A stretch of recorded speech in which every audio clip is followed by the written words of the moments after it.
Good morning. In this week's Torah portion, we begin learning about the 10 plagues. The first plague was blood, the second plague was frogs, and the third plague was lice.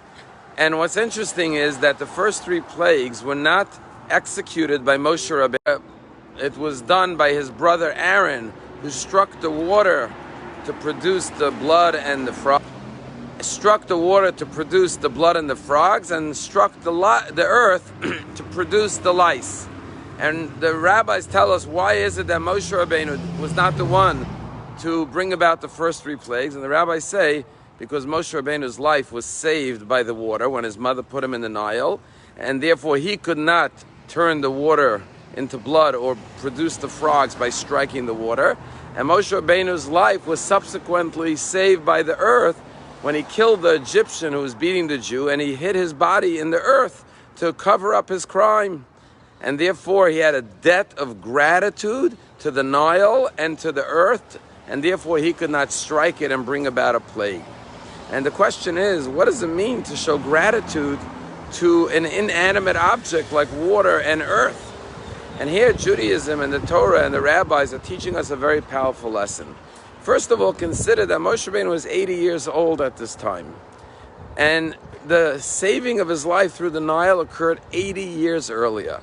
So lesson number 1 is that a debt of gratitude never expires. Even 80 years after the act of kindness, you still have to show gratitude.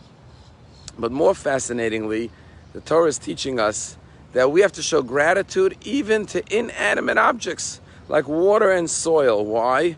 Because it's not about the recipient alone to be grateful, to make them feel appreciated, but also for ourselves to learn the art and the skill and the trait of gratitude. Therefore, we must always show gratitude. And this sensitivity is what Moshe Rabbeinu displayed by not striking the Nile or the soil. If we have to treat inanimate objects with acts of gratitude, how much more so our fellow human beings who have feelings and thoughts and emotions, how much more we have to show our gratitude to them. There's a famous story about Rabbi Yisrael Salanta. He was a great Lithuanian rabbi who lived in the 19th century. That he was once invited to the home of a Jew in town. And this Jew was so honored to have the great Rabbi Israel Salanta in his home.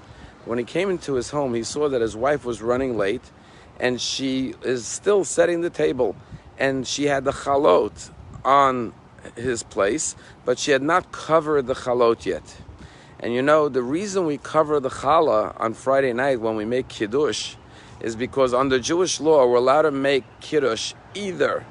We're allowed to sanctify the day with the prayer either over a cup of wine or over challah. Now, we prefer wine over challah, and that's why the custom is to do it over a cup of wine. But if we don't have wine, we can make the kiddush over challah.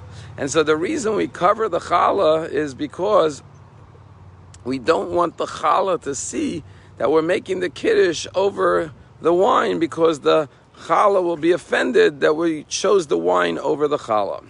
And that's the reason in Jewish law for covering the challah. Once again, tremendous sensitivity, even to inanimate objects that don't have any thoughts or feelings, to train ourselves in the act of sensitivity towards other human beings. So this Jew comes home with the rabbi, and he sees the challahs are not covered, and he goes into the kitchen and he begins to berate his wife. Why didn't you cover the challah? You're embarrassing me. I brought home this rabbi, and everyone knows you have to cover the challah, and you didn't cover the challah. And when he came back into the dining room, the rabbi looked at him, and the rabbi said, the whole reason we cover the challah is to show sensitivity, to not offend or hurt the challah. And what did you just do? You offended and hurt your wife. By rebuking her for not covering the challah, you entirely missed the message of covering up the challah. Torah expects us to act on the highest level of love, sensitivity, compassion, care for our fellow man. And therefore the Torah teaches us that Moshe Rabbeinu didn't even want to strike the water or the soil in gratitude for the fact that his life was saved by water.